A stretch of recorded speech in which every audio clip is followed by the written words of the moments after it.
Okay, welcome. It is Good Morning Anambra discussion segment. My name is Sijoma. Ebere is with me. Good morning, Ebere. Good morning, good morning. Thank God it's Thursday. Tomorrow we'll do thank God it's Friday. So the week is coming to an end. And you know when the week is coming to an end, it's always a happy one. Somebody is in a hurry to join the weekend. Okay, welcome. Today is the 16th day of the month of June 2022, and it's a very special day in the life of our children. It is the day of the African child. Do you know? Okay, we're going to tell you more. And joining us to talk about this today is Kene Umade, Public Relations Officer, WOW Africa Southeast. Good morning, Kene. Good morning. My name is Nkemu Madi from WOW Africa Incorporated. Yes. Okay, Nkemu Madi. No problems. Okay. Thanks. You're beautiful. Thank you. I'm African. Very much African. An African queen for that matter. And same to you, dear. You look great. I think I saw it yesterday and I was rushing. I wanted to tell you it's good to be black. And Thank you. To keep your color and not change it. Thank you. And you too. As well. Yes. A lot of people say I'm dark, like, you know, they try to bring a lot of light, much light when I'm around, like, hey, you're so dark, you can't see. Your eyes and your teeth says it, that you're black and beautiful. Really beautiful. I'm not smart because I drink a lot of tea, sir.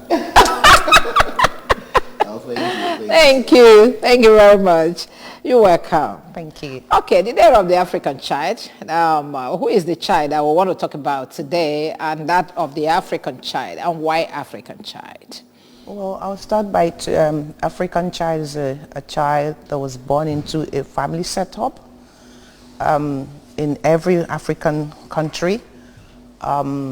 Supposedly, an African child is not, being an African child is one of the most difficult challenge in this world. It is not because we wanted it that way, it's because that's the way it's meant to be for us and what we've seen. The olden times, I'll talk about olden times and now. An African child is the one that gets up in the morning, not sure of what he's going to do. He or she is not sure of how to begin his life. They sometimes want to give up, but they keep on pushing. Your aspiration for the future is uncertain because you don't even know. If you don't start like a step, you don't know. Sometimes you don't even have a formal breastfeeding. Let's start as a toddler or a baby. The mother breastfeeding you will be malnourished, or most often very malnourished, so you're not getting there. An African child is basically presumed to pass away at the age of 5 because of malaria, because we don't have these things, you know, in Africa. And if you pass 5 years, it's like a clap for you. You passed your first hurdle. Then you get to going out to fetch water, get firewood, farming. You know, you get developed so quick because the basic things of life. Becoming an adult where you're... Yes, maturity. You mature so quickly because most of the things, like toys, things you need to grow up with. I'm so grateful I had to have a bit of opportunity. You come out to see there's so luxury to an African child. You barely do not even have one proper square meal in a day. You go fetching firewood, sometimes reptiles come into your house, you kill it so maturely, talking about education zero, because you must farm to get food. And most often, they have 9 to 11 children. You know, like, I used to hear that. And I learned one day that God is so awesome. It's not quantity you have, it's the few you have. And this thing, because sorry, I'm just going to debate. A flight killed a family that I know one time. So it's not that. It's for few, as much as you can train. But let's go back to the topic. You don't have anything of your own, your future. You have nowhere to aspire to. Like now, some of us, you just come out, you go to farm, eat, and then get married. or something just to push you out of the house, or you go farming. Your father could have like 10 wives, 4 wives, to have a lot of youth farming. So you don't even have the opportunity of watching TV. You don't have opportunity of just being what you want to aspire, because there's nothing you know. You don't give what you don't have. So for Amarodi anything, then again, it's 100% you're being given out to go and do house girl. Because your father can feed, your family can feed, not father, I'm sorry. Family Not can just feed house you. girl, to become a slave to somebody. Exactly, a slave. Sometimes early marriage, sometimes the guys go to not even finishing basic education. Boy is very good, because not everyone that is going to go to school. I'm using English, and it's not everyone that is going to go to school, but you have to get to a certain age to be able to go and decide whether you want to go to school or do the boy stuff, which I'm encouraging as well, because you've lost it. So an African child has nothing really to talk about. You know, the times when families were like when you used to be like that, in Wete 1 or 2, you tend to train your children very well. But that's not for African child. I can use myself an example, which is, you know, I was privileged to be one level family. In that too, as an African child, sometimes you go to get tap water from the tap, or Dura. Sometimes the TV, the light, hey, NEPA, you know, that kind of a thing. A whole lot of things. Exactly. Okay. You don't even know what is refrigerators and all that. Let me pause you there, because there's a lot to talk about an African child today. We'll take a break here to bring in some talks that we had with some people on the streets. And after that, we'll continue.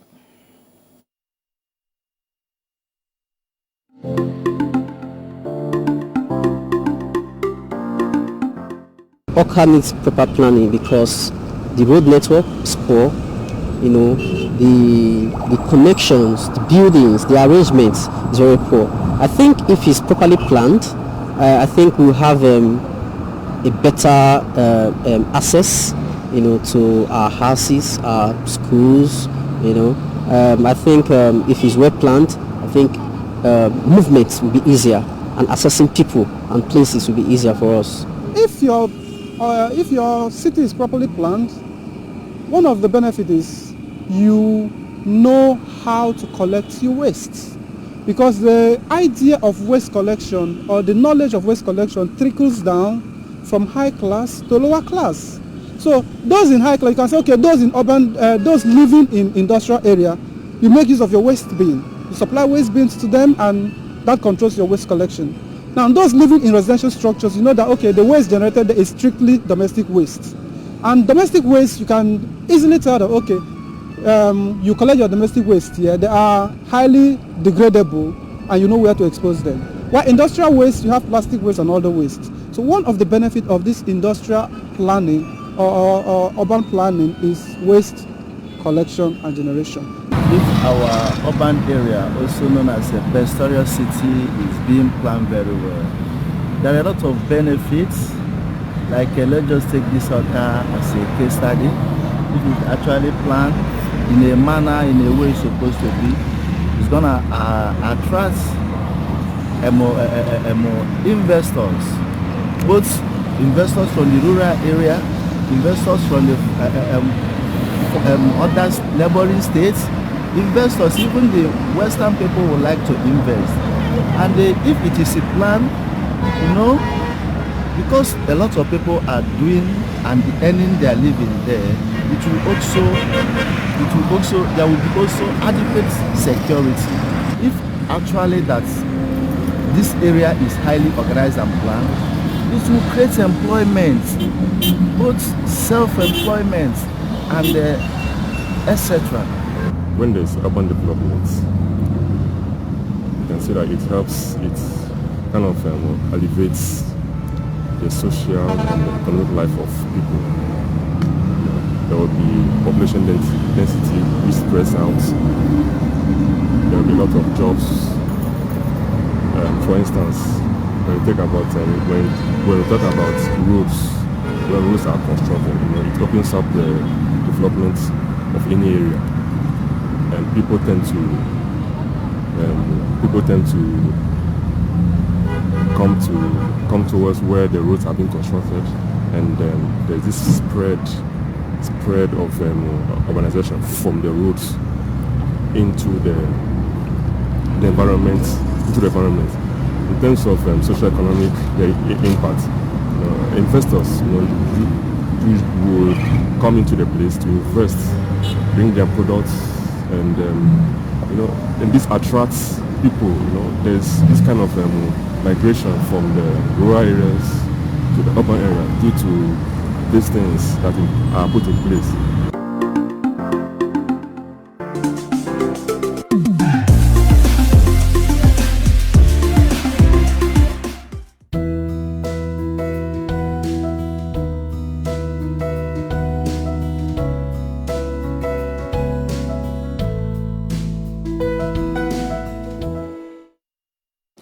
Okay, welcome back. It is still Good Morning Anambra, and we are still looking at the Day of the African Child, which is being marked today. We have been talking with Nkem Umade, and another person has joined us. She is Barrister Ngozi Madechesi. She's a member association of OVC NGO, that's Ayon Anambra State. You're welcome, ma. Thank you for having me. Okay.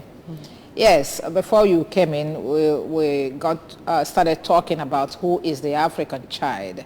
And now we want to come to you to find out exactly what your group, your NGO is doing to maintain, to preserve the life of an African child, an average African child.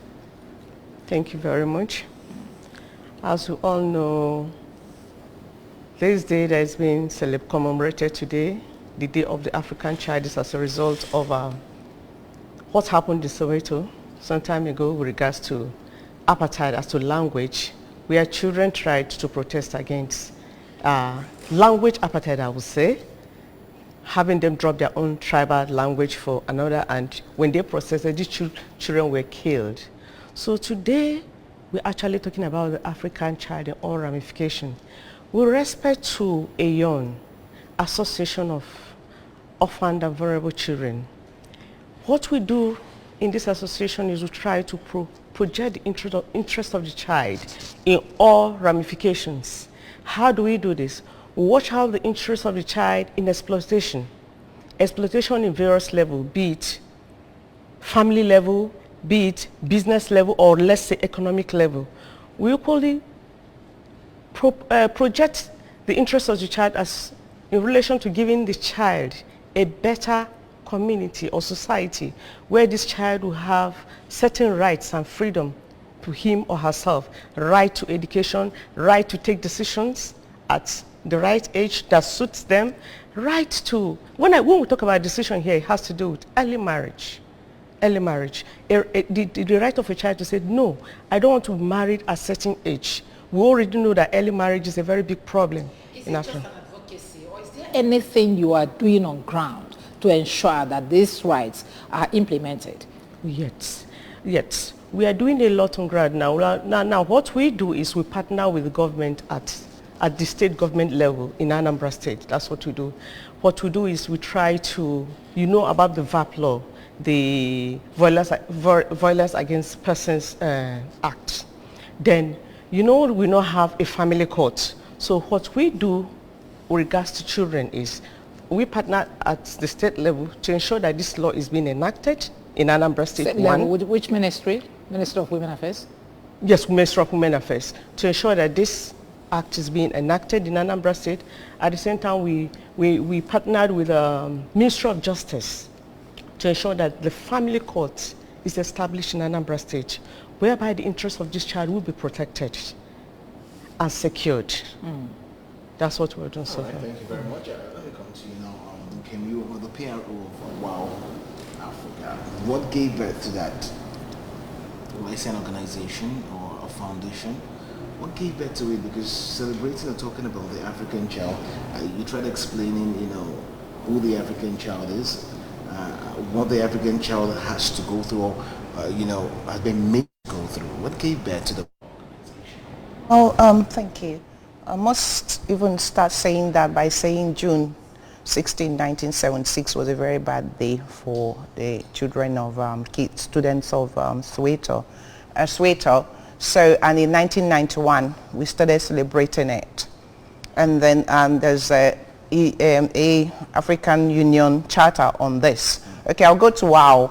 WOW is Worldwide Organization for Women Incorporated. Our founder, I call Momi, was the one that went to represented Nigeria in 1995, Beijing Women, my mommy, and she's somewhere out there. And we have our head office out there as well in California. The ED, my sister, is a solicitor as well. I'm going to post what she's done as well yesterday as a panelist on this in California. We attend United Nations as well. We have a SAC every March.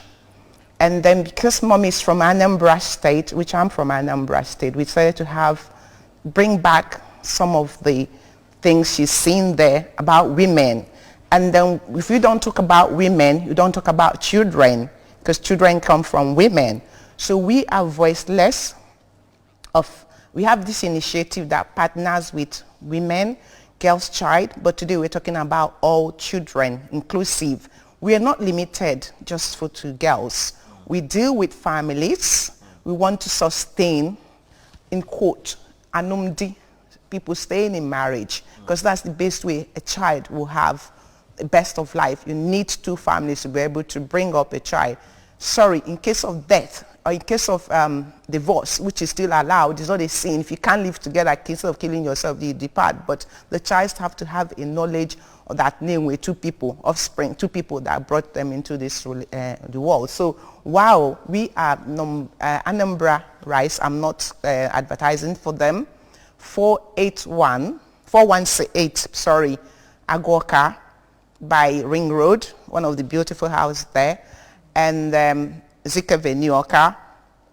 We deal with all family issues. We work strongly with the Ministry of Women and Social Welfare.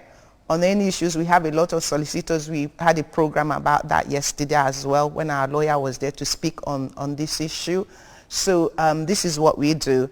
And when you have any issue, refer them to us. We work closely with, we have another of our worker, which is Woman Mopo. Any issue like what and what? 1 minute. We have, okay, just 1 minute there. We have our Woman Mopo. I think everybody has just known her as well. That anytime she sees an abused child, she brings this child to our knowledge, to the government. She trains them. We pay school fees. We organize debates for children, which we're having one again this year. We go on sensitizations. So we try to train the mother, the root of the family, to be able to get to the children.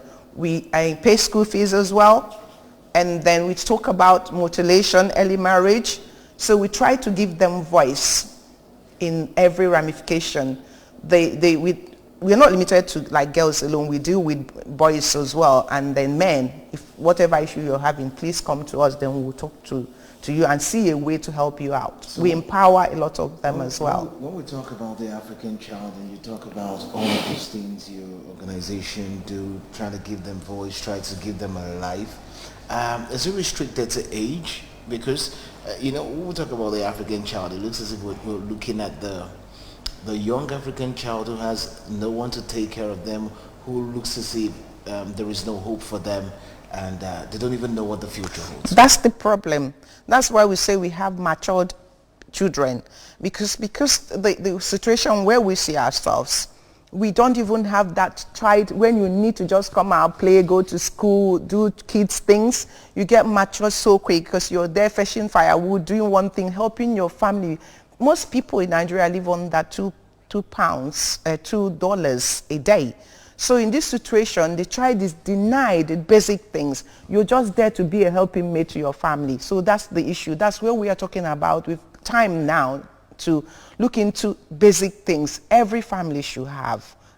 I'm not saying limit your children, because you got to help yourselves as well. Why the government, the federal government, you and I, the only way share, you know. Oh, thank God to my governors too. Yesterday. Adima Barrister Ngozi Madachese, let me come to you.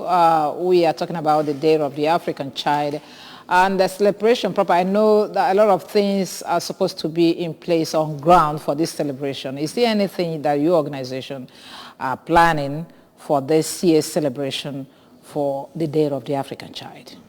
Thank you very much. Normally, AON plans an activity whereby children will be participating. We do this in conjunction with the Ministry of Affairs. But our present handicap is the insecurity. We cannot bring children from various communities in Anambra State to do this. So that is our challenge for this year's commemoration. But what we intend to do is for those we can bring around Awka Metropolis, or where it's we consider safe enough, because we have various NGOs in all communities in Anambra State. AON is an umbrella organization of CSOs of NGOs. So those NGOs that feel it's safe enough to bring the children down to Awka here, we intend to hold a kind of program, a workship for them. That's more about AON. You say it's an umbrella of NGOs? Yes. All NGOs? Yes, all NGOs dealing in child rights. Give us the full name again, AON. Association of Orphaned and Vulnerable Children. Association of Orphaned and Vulnerable Children. Okay, where are you located?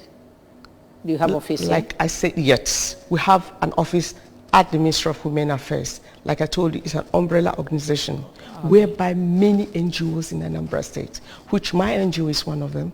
Which one is the NGO now? My NGO is DESCOM Global Care Initiative. DESCOM Global Care Initiative. Okay. Yes, we are located in Onitsha. Okay. But like I said, it's an umbrella organization that has that. Okay, as an umbrella organization, what do you do for other organizations that are under you, other NGOs that are under you? How do you come together? Do you have programs together? Or yes. Oh, yes. We, like I told you, we have a desk office at the Ministry of Women Affairs. We hold our monthly meetings where we discuss issues. Is there any kind of regulation? Do you regulate those ones, the other agencies? Oh, other agencies, so will I say regulating, AON regulating other agencies? You know, agencies, NGOs already has their rules and regulation, which is a common thing. One thing is that we have a common interest. Okay. If you are coming into AON, we have a common interest. The interest is the child. And of course, violence too against women.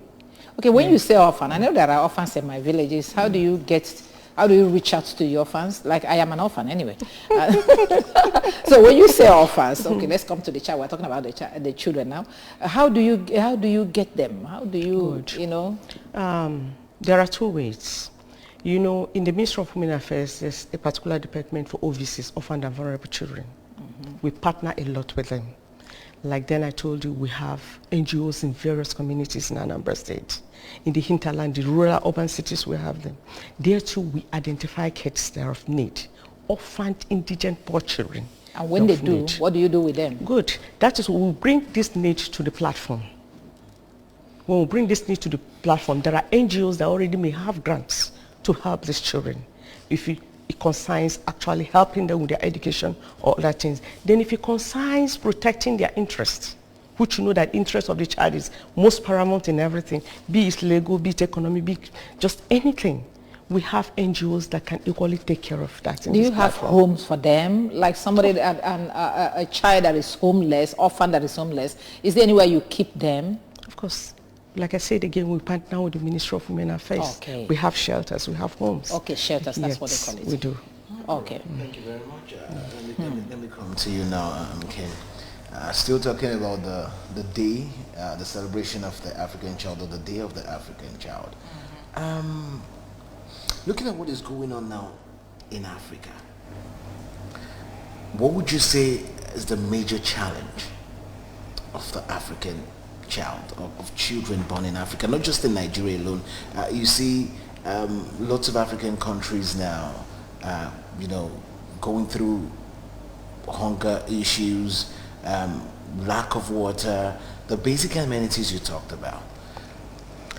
Oh, thank you. I'll just say Worldwide Organization for Africa Incorporated. It's internationally. We have branches every other country. What we are doing and what we've been doing, okay, let me take about today. We can't call them because of insecurity. But we've organized that we're going to visit some few schools in the next few days to have this time with these children, which one of us is piloting. Then I feel sorry. I sometimes cry when I see African child. Take for instance, some of the adults, because I've talked about the kids. Your parents struggle to pay school fees, hoping that my son or my daughter will come up to start helping me. They won't even have a job. They have nothing to inspire. So we are looking at the federal government change of, I'm not politicizing for anyone, government, because Nigeria is so wealthy, land of honey, but we are not seeing it. It's in one or two people's pocket. We need to think about that first. Because at this time, 2022, we are supposed to have the basic things of life from the government, like the free education, free hospitals, water and electricity. And then that's where you go to these teenagers or the kids, because I still call them kids, to start back to basics, really. Orientation, that we need to start from the beginning, basic educations again, make it free, then trading, trainings, morale, because we've lost that, so that they can start building for future. They have to have role models that will inspire them. So this is where we come in. We can't do it for everyone, but anyone that comes to us with a genuine case is being looked into. And I can say it, and mommy and my sister, which is the founder and the ED, Executive Director, which I'm happy fund it from their pocket for now. So we welcome as much. As we speak yesterday, I can't mention what we did for a lot of rural women. So it is important that we, when a child comes out from the mom, it's a public child. You have to key into every way. Sorry, because we've lost it, you can't be talking to a child who thinks you're trying to do another thing instead of helping out. We can still continue talking. If like now I have a job or I'm looking for a job, I should be able to get one or two people into it. Don't think Nafaga come, because that's the thing.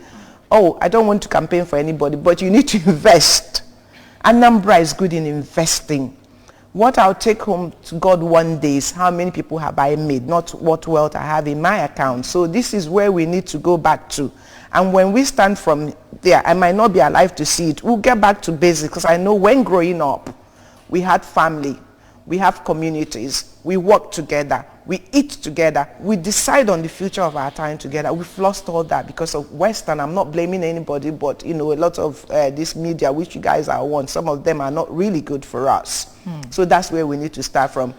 Okay. Thank you. You talked more about having things internationally and locally. This Day of an African Child, we also know that Africans or the African child are all over the world. Yes. Does this cut across to people living away from Africa? Yes, a lot of us, a lot of the people, I don't want to say out there, not even want to come home. Everybody is sick in the world now.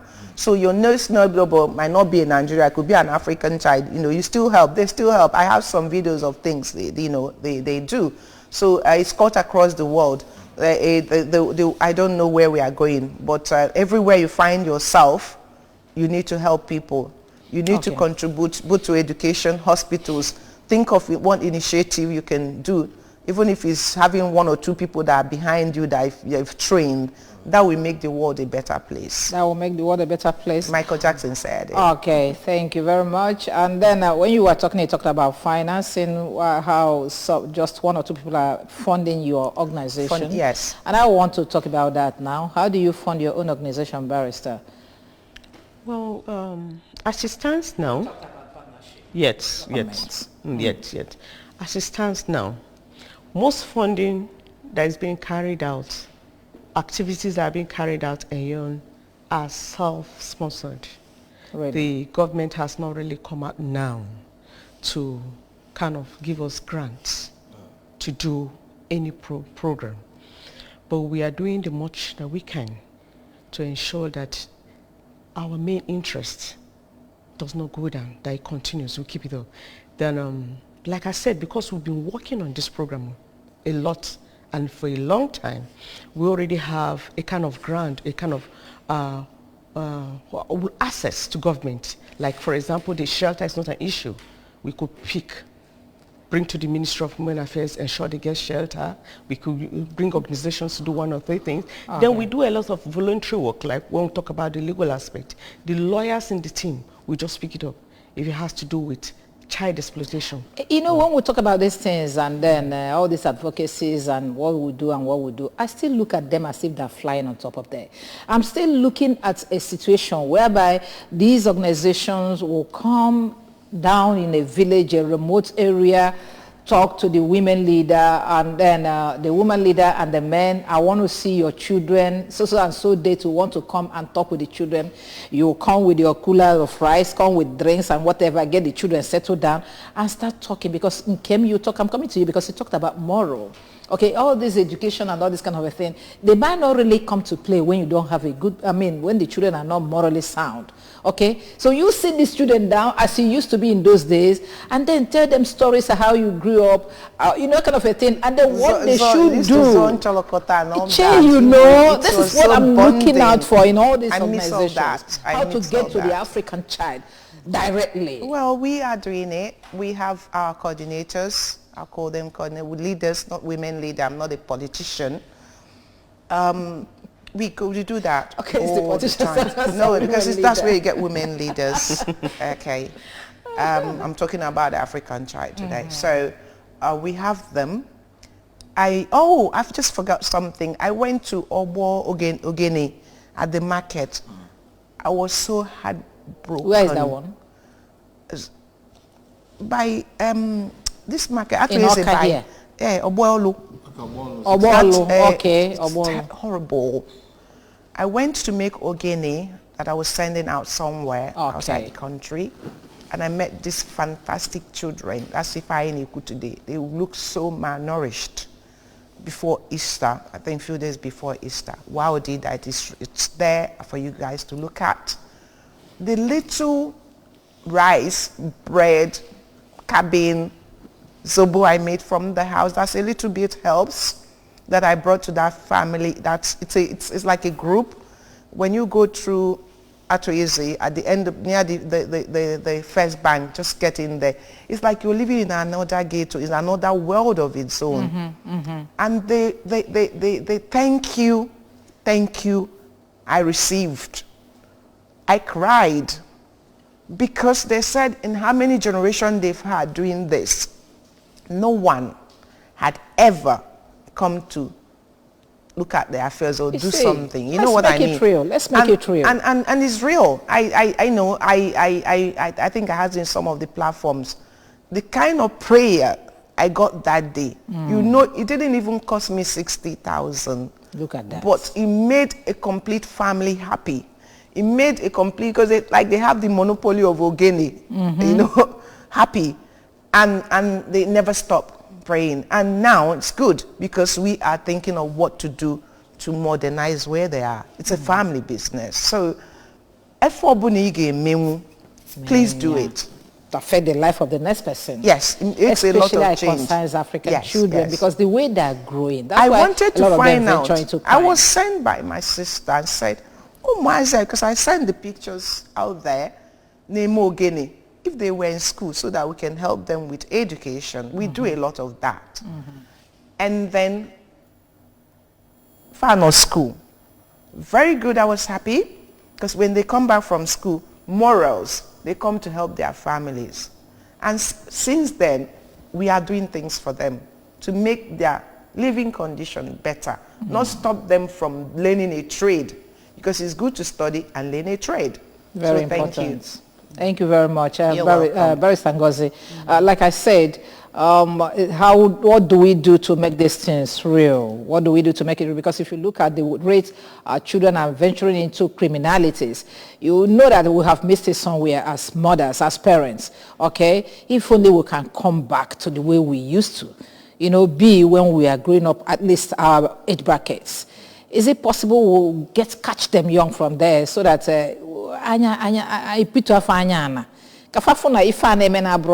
this thing a way of life? That's the way we live as Africans.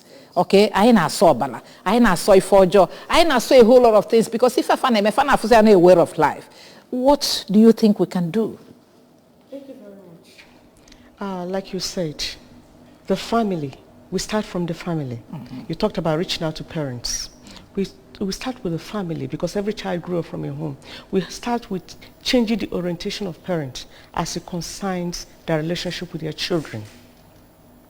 So when we are able to do this, because a child imbibes character as they grow up, you begin to see some of these traits will no longer be there. They'll begin to really appreciate the African value, the already known African value, that thing that's innate in us. Most of these things we see exhibited by children of these days are borrowed characters.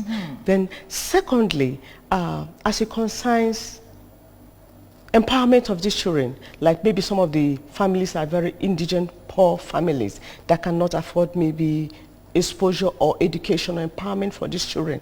That is where again we'll look into, because poverty leads to a lot of things. Poverty is the bedrock of every problem the child has. That includes trafficking. That includes exploitation. That includes abuse. It leads to a lot of things we already know. So these are the areas we look into. We start from the family root by sensitizing families and telling them, look, let's come back to what we used to be. Let's look inwards. When I say this, I talk especially with mothers. They spend more time with the children at growing age. Mothers now hurry off to do their businesses and leave these children at the mercy of house help or aunties or whatever. And these child just get characters that are being dropped. They take it fast and easily. So I think mothers really sit back. I'm not saying that we should full-time as well, but we should make out time for the children. Very important. And that will come a lot in character change. Still on that, you said great idea and advice. But do you think that is possible, considering what is going on in the world now? And not like I'm actually trying to, because we hear a lot of, words like feminism. We hear a lot of words like equality and all of that. Now, you talked about you're not saying a woman should be a housewife, but to make out time. How possible do you think that is with what is happening in the world right now, where most women would also want to, be up there? My answer to that is choice. It is choice. As a woman, I want to be up there. I want to do all the things the men folk can do. Yet, but at the back of my mind, each step, in each decision I take, I will know that I have a major responsibility. At that time, where my children are at the growing age, they should be my number one consideration. When they have formed, especially when they've gone into schools, that I know that this character, they've achieved a reasonable, they've known exactly what is expected of them. I will now say, if there are other decisions or other things I want to do that may even take me outside the country or even take me away from the kids, at this point, I will venture into it. Because I know that I've already imbibed that culture, that necessary family character in them, and they are growing up with it. Oh, yes. That's why you should start early in life to, groom these children. We are running off. Nkem, what is your message? 2022, African Child's Day. I'm shouting out to all the kids, I will use in Anambra State, the kids in Nigeria, to continue inspiring. Nothing should put them down. We are getting better. And I'll go to the federal government, the community leaders, the Igwes, the PGs, the mothers, to look into, let's go back to our grassroots and look at what to do. We still have time to make things change. And I'm sure by His grace that we'll get there. So Anambra Kids, we are celebrating you today. Thank you. Thank you very much. Thank you, Megan. Anambra Ngozi. Your message to the African child out there. My message to the African child, just like Nkem said, is don't give up hope, continue. And to the government, I really want to say there's need for the government to partner with a lot of NGOs working in the field of the children. There's need for sustainability. Most activities or projects get hampered when there's no fund to sustain it. So no matter how little, I think the NGOs working in this field should be considered and brought into the forefront of making sure that they sustain the activities they do. Okay. Thank you. We must go. Yes, we must go. Well, you've heard it from our guest this morning. They've talked extensively on the African child. But you can also do your part. Remember, you out there watching us, do your part. If you see something, say something. Of course, that's what the Soludo-led administration is preaching every now and then. Oh, yes. If you see something, say something. If there are things that are not going well where you are with the African child, bodies like the WOW organization and other NGOs are here. You can always reach out to them, and they follow up on your story. If it's genuine, then you're sure that help will come your way. Yes. Oh yeah, thank you very much. Stay running with the state government's plan for the state. Try to make a difference where you are. Don't just leave everything for government. Okay?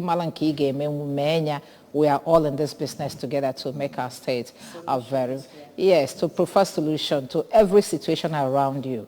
The government must not be everywhere at the same time. Okay? Wherever you are the government. Take initiative and make sure that you provide solution. Thank you very much. My name is Sijoma Uche. Thank you, the cameraman. Thank you, the ops director, the producer, Ifyu Nachuku, a whole lot of people in the house. Well, thank you very much. By the way, let's use this opportunity to welcome our new MD. It's important you actually said that. So once again, congratulations, Chido Obidio. That's my friend. Yes, our new managing director of ABS. And of course, we had a meeting with him yesterday, and he was clear on what he wants. Fantastic voice. Yes, and I was saying now, all of us are saying in ABS that we're going to work and make you a success, and of course make the establishment go higher. Very important. I want to tell you that you have just joined the big ABS family. You are now one of us, and we're going to make sure that we give you all the necessary support. Okay. You're a father to us now, so you take the lead. Congratulations, small. Yeah. Okay, see you tomorrow. Bye-bye.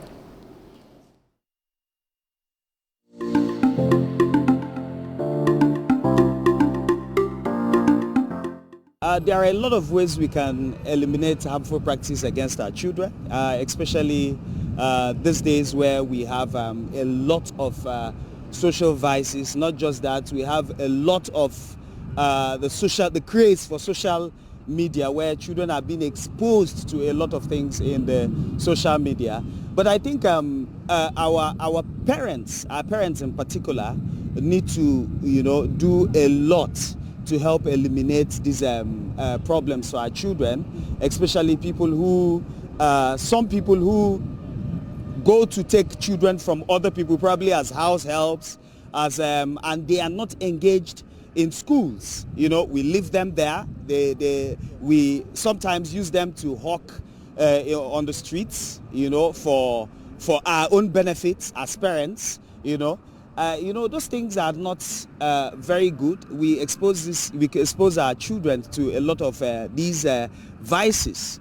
Sometimes the female children could, in the process of hawking some of these things, being raped.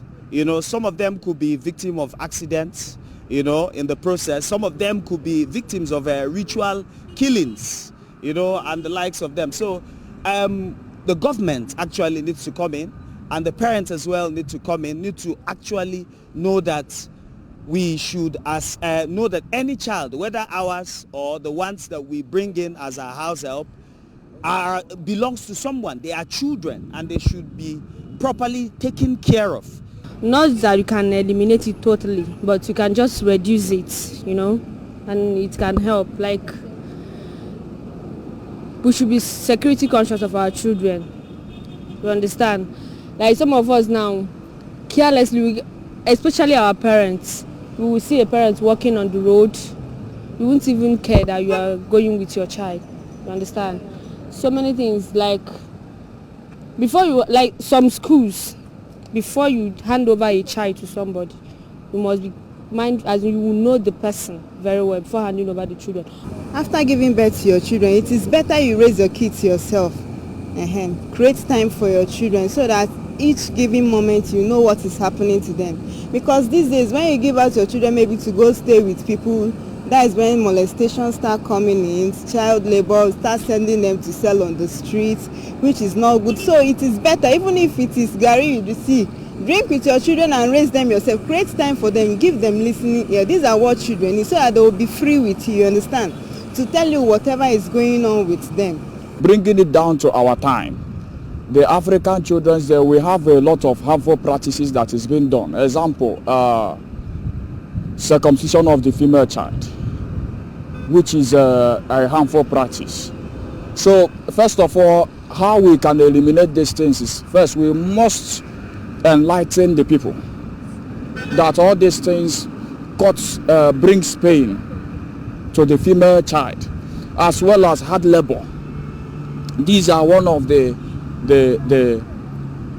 practices that is being done to the African child.